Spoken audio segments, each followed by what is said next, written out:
And right now, proceedings have started in that Hillsborough courtroom. Vicky Castillo, the defendant's mother, on the stand, being cross-examined by the prosecutor. Let's go inside the courtroom and listen. Is this the gun you said that your son slept with sometimes? I guess so, but I don't recall the pictures. Okay. At least when I saw it for the first time. You don't recall these pictures that are on the stock of the gun? No. Okay. But this, without the pictures, this looks like the gun he slept To with? me, it looks like the gun. Okay.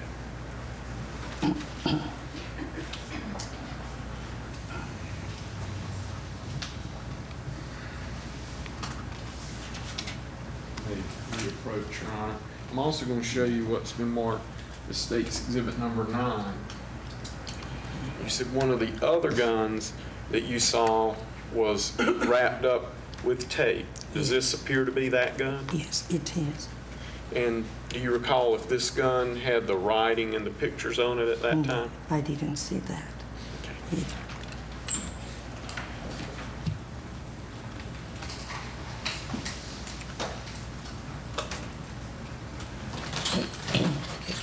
And at some time after these events happened, did you call the sheriff's department and tell them that you had found another or parts of another gun at your house? I didn't. I didn't think that it was necessary because, I mean, the law, allowed my son to have the guns. Mm-hmm. So it was nothing that he did illegal to have these guns at home, I mean, according to my knowledge. Oh, I understand. Actually, that's my fault. That was a bad question. May I approach the witness? I'm going to show you what's been marked as State's Exhibit 66. Okay. Do you remember finding these gun parts one day? I'm not very sure, but I know that after the event happened, I don't know if it was a month or 2 months after, one of the officers, that I don't recall his name, but he testified. He came one day and he said that he needed to look for something else. And I said, well, go ahead. I haven't really checked my son's bedroom. I mean, I was so distressed and so sad that I didn't even have, the curiosity of going through anything. And I'm not sure if it's that what he found. Okay.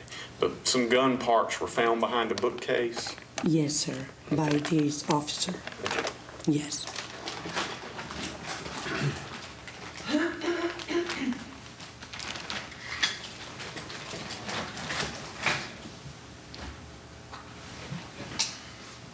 And there's been a lot of testimony in this case about a journal that your son kept. Had you ever seen that journal? I haven't seen. Okay. Never. And the journal is a small black leather-bound book. You had never seen that? I haven't seen. Okay. And then he also had a notebook that was entitled Mass Murderers and School Shootings of the 20th and 21st Century. Did you ever see that notebook? I've never seen it. Also yesterday you testified that on September 7th, you had gone to the sheriff's department to make a statement. Yes, I did. Okay. And you did that, and Investigator Upchurch, who has been in the courtroom this week, he asked you questions. Yes, he did. And Investigator Painter wrote down your answers. Yes, she did. Took notes. And then she actually wrote your statement out, and then a couple of months later, I think you came back in, they got together with you. If I will recall, I mean, it was just Mr. Upchurch. Right, That he came to my house. Right, Mr. Upchurch came. That's what I remember. I think you're right. Mr. Upchurch came to your house, let you read over the statement you had written, make any changes that you wanted to make. Yes, he did. And then you actually made some additions, told him there were some things you would like to add to the statement. Yes, I did. And then you signed the statement as your statement. Is that correct? Yes, I did. Now approach the witness. You may not have shown this to defense counsel.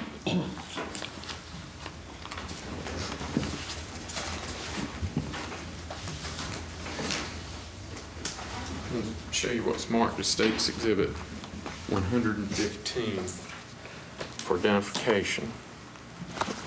Sorry, Your Honor, I'll pick a copy.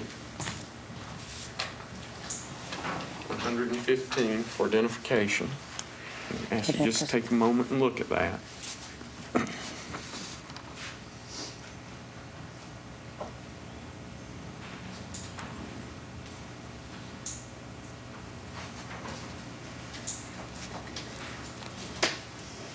Yes, yes. This is a statement that has 11 numbered pages and then 2 additional pages that were added later on November 9th. Is that correct? Yes. And you signed the statement, you actually signed each individual page of the statement, didn't you? Yes, I did. And you had made this statement just a few days after the events on You mean the September. first the statement first, when you- without being, yeah, it was like a week after the incident, more or less. Now, in that statement, I'd like you to look at the first page. In the first statement, you Yeah, mean? the first statement. Yes, And down near the bottom,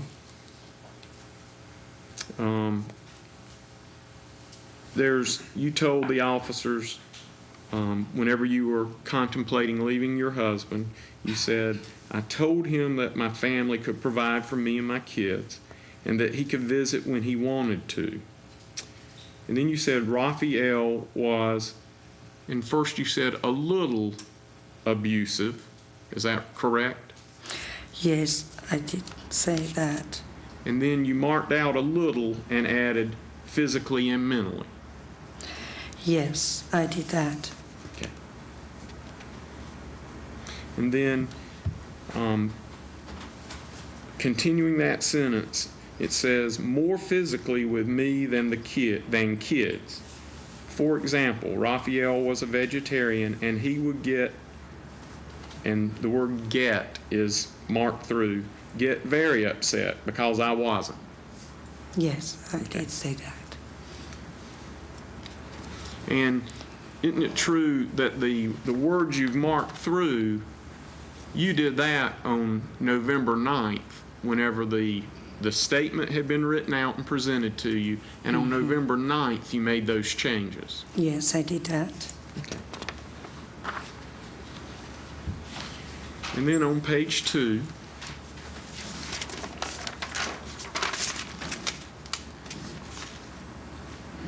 and this begins at the end of the first line, you said, I was the wife and had to obey him. There was not much physical abuse to the children. He threatened to use a belt, but I defended the kids so he wouldn't. Is that what you told them in your statement? Yeah, I did tell that. And then further down on page 2, toward the middle of the paragraph, you said Alvaro wasn't strong like Victoria. He wanted to please his father, and he kept everything inside. Alvaro said, I love my dad, and part of me hates Dad and is scared of him. Is that what Alvaro had told you and you told the deputies? Well, I did tell that, but I'm not sure if Alvaro said hated or disliked the way his dad, but that was my words, of course. But